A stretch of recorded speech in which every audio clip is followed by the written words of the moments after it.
Summary of Lecture 2 in Diploma in IFR. So the topic for Lecture 2 is Conceptual Framework for Financial Reporting.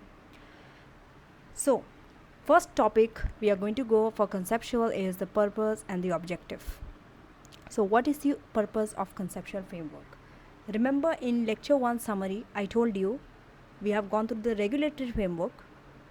There we have gone through IASB, the one who sets the IFRS standards. How do they set the standards? They need the help of conceptual framework, right? So from there we have come to our topic number 2, conceptual framework. So it helps IASB to develop standards. Next, it helps the one who's preparing the financial statements with accounting policies. Which accounting policies to choose, how to choose, will be guided by conceptual framework. The third objective, it helps all the parties to interpret the standards, because conceptual framework is like a guideline, it's a guidance, because since this is a principle based, so anyone can interpret any way. That's why having a set of conceptual framework will help the parties to interpret. Next, objective. So these are the three purposes. The objective is it gives a useful information for the primary user. Who are this primary user? These are the three primary users: the investors, because they have to invest based on the risk return; lenders, because they lend you, they want a return; and the creditors, same as lenders. Of course there are other user stakeholders like customer, government, supplier, but these three are the main: investor, lender, creditor, because they give you the finance. So moving on to the qualitative characteristics of conceptual framework. There are two sets of characteristics: fundamental, enhancing. Fundamental has to be there. Without fundamental, having enhancing will not help. But with fundamental, if you have enhancing, very good. So the two fundamental characteristics are relevance, faithful representation. Relevance means only material items will be there. The items that you are giving should be able to predict. It should have a predictability feature. That means you should be able to predict in the future based on the past and confirm. You should confirm what has happened in the past. Conformity. Faithful representation, on the other hand, has these three. Information has to be complete. It has to be neutral. Neutral means it is giving both positive and negative. It is not biased towards one. And it's something which is free from error. No error. Enhancing characteristics. These are the 4 enhancing characteristics that makes your information useful. You should be able to compare. You should be able to verify, it should be produced in a timely manner, and it should be understood. But of course you have to do a cost benefit analysis, and your benefit should be more than the cost. Okay.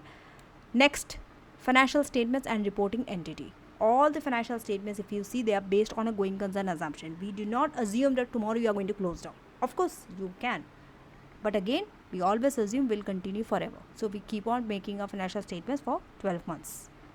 Then we give the perspective of the reporting entity as a whole. Whole means you might have 1, 2 or 3 subsidiaries. A parent might have 3, 4 subsidiaries. We do not record them as separate entity. Yes, they might be physically separate, but legally they are considered as one body, the parent and the subsidiary. So we'll report perspective as whole. Next, reporting entity. Legal or non-legal boundary. They will have legal or non-legal boundary. Then why do you need these financial statements? To assess how well they are managing the resources that they are entrusted with and the future cash flow. So stewardship and future cash flow. The elements of financial statements. Remember, conceptual framework gives you the definition of financial statements. These are the 5 elements that you recognize in financial statements. They are asset, liability, income, expense, equity. All your statement of financial position, whether it is profit or loss. In profit and loss, you recognize income and expense. Statement of financial position, asset, liability, equity. Done. So, what is asset? It is a present resource. That means that resource you are presently having it. You are having the control, and it has arisen because of some past event. You have acquired it in the past, either on credit or either on cash. It could be on lease also, but it's an asset. You are having the control, past event, present resource. Liability. Obligation is there and transfer of resource, cash. Okay, it could be any resource, but mostly it is cash that you have paid. Equity is all your asset minus liability. Income, anything that increases equity. expense anything that decreases equity. Okay. Now, how do you recognize and de-recognize an element in financial statements? Again, conceptual framework only will tell you that. So what are the recognition, de-recognition? You recognize, okay. So if it is recognized, you will recognize it in either profit or loss or financial position. What are the criteria? Remember the two fundamental characteristics. Item that is relevant and that is faithfully represented.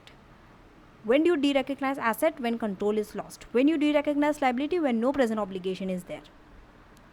The measurement base is very important. Whatever you recognize needs to be measured, right, in your financial statements. Either you measured historical cost, very easy, or current value. Current value also there are 4. Fair value, which is very commonly used. For that we have a separate standard, IFRS 13. Value in use. This value in use we are going to cover in impairment. Okay, IAS 36. So remember that time. This is also current value. That means what is the value, that value of using that asset now. Okay. Fair value means amount that you will get in the open market when you sell that good today. For example, I'm selling my phone today. What is the amount that I'm going to get in the open market today? It's a fair value. Fulfillment value and current cost. So these are current value.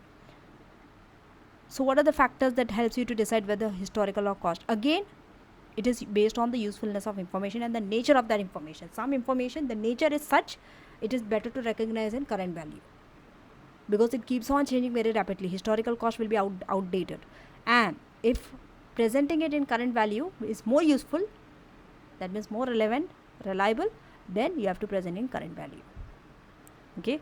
Now, presentation and disclosure. After measurement comes presentation and disclosure. So how do you present? So in your statement of profit and loss, it gives you a presentation of your primary performance. It tells you what is your performance. If your profit is more, if it's a profit, not a loss, that means you are performing good. You are making a profit. Then in your other comprehensive income section that comes after your profit, these are exceptional circumstances that you will recognize. For example, revaluation, foreign exchange gain or loss, right? Any revaluation due to any other asset. Then IFRS 18 is the standard that measures. It's a fair presentation requirements. Okay. Concepts of capital maintenance. Anything. See, there are 2 types of capital maintenance. One is physical. That means what is the productive capacity focus. One is financial. We are more focused on the financial capital maintenance. That means that's why we always look at net asset. Net asset means your financial capital has increased. Especially in group accounts, we always see this net asset, whether it has increased or not. If net asset has increased, means your financial capital maintenance has increased, because we go by that rule only. And finally, how do you practically apply? See, this conceptual framework, the practical application is, it is basically a hierarchy. Where there are standards, you apply standards. Where there are no standards in a circumstance, you then use the conceptual framework. You understand? One example is cryptocurrency. So for cryptocurrency, we do not know where to put. We do not have a standard for cryptocurrency. Therefore, we used the conceptual framework's understanding of asset, liability, income, expense, equity, and then we told it is an intangible asset based on IAS 38. So that's it for lecture 2 summary. I shall see you in lecture 3 summary of diploma course. Thank you.